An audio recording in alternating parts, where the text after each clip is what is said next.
Praise the lord. గురువారము మే 2, 2024. ఈ రోజు దేవుని వాక్యము, దేవుడు వెలుగు కమ్మని పలుకగా వెలుగు కలిగెను. ఆదికాండము 1వ అధ్యాయము 3వ వచనము. వెలుగు కలుగును గాక.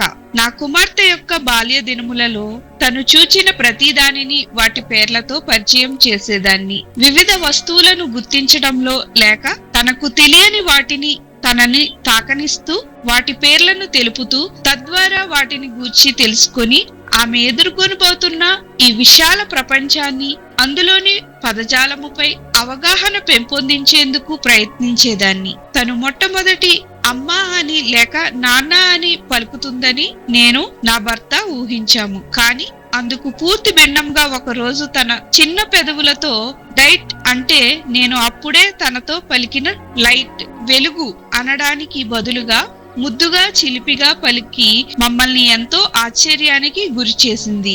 మన బైబిల్లో దేవుడు ప్రప్రథమంగా పలికిన మాటల్లో వెలుగు, లైట్ ఒకటి.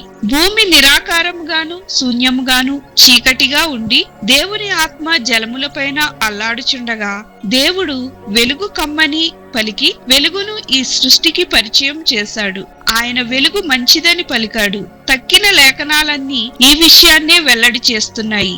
దేవుని వాక్యము మన మనోవికాసాన్ని కలిగిస్తాయని కీర్తనాకారుడు తెలియజేస్తున్నాడు. నేను లోకమునకు వెలుగును అని ఈ లోకానికి జీవపు వెలుగును ఇస్తున్న ప్రభువైన యేసు తనను తాను పరిచయం చేసుకున్నాడు.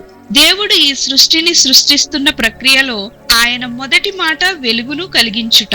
ఇది ఆయన పనిచేయడానికి వెలుగు కావాలని కాదు, కానీ ఈ వెలుగు మన కొరకు. వెలుగు ఆయనను చూడడానికి సహాయపడుతూ మన చుట్టూ ఉన్న ఈ సృష్టిలో ఆయన చేతి పనిని గుర్తించడానికి, ఏది మంచిదో ఏది మంచిది కాదో తెలుసుకోవడానికి, ఈ విశాల ప్రపంచంలో ఒక అడుగు వెంబడి ఒక అడుగు యేసును వెంబడించడానికి సహాయం చేస్తుంది. మీ జీవితంలో ఏ భాగంలో మీకు దేవుడు వెలుగు అత్యంత అవసరం? ప్రార్థన. యేసయ్యా, నీ జీవపు వెలుగుతో నా జీవితాన్ని నడిపించమని యేసు నామమున అడుగుచున్నాం తండ్రి. ఆమెన్.